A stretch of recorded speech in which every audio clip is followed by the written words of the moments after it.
अगर उम्रे की नीयत से सफ़र किया जाए तो उसमें बहुत से उम्रे जमा कर लिए जाएं तो क्या ये ठीक है? एक उम्रा करने की अल्लाह ने इजाज़त दी है, लेकिन ये कि वहाँ चले गए और उसके बाद उठे और थोड़ी देर जाके एक उम्रा कराए, फिर थोड़ी देर। एक साहिब ने मुझे बताया कि मैं 19 उम्रे कर चुका हूँ, और वो पंजाबी का एक ख़ास लफ्ज़ उन्होंने उस मौके के ऊपर बोला जिसका उस वक्त मुझे कोई ख़ास मतलब समझ में नहीं आया, लेकिन बाद में वाज़ेह हो गया क्या मतलब था उनका। उससे आप अंदाज़ा कर सकते हैं कि लोग इसको क्या कहते हैं। उन्होंने कहा कि मैंने 19 उम्रे खड़का दिए हैं।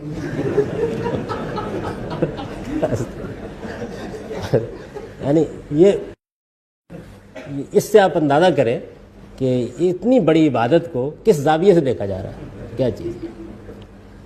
रसूलुल्लाह सल्लम कितनी देर वहाँ मुकीम रहे हैं। सैयदा आयशा की वजह से आपको रुकना पड़ गया क्योंकि वो उम्रा नहीं कर सकी थी और उनको औरतों की जो ख़ास तकलीफ़ होती है वो हो गई थी, तो इस वजह से आप रुके।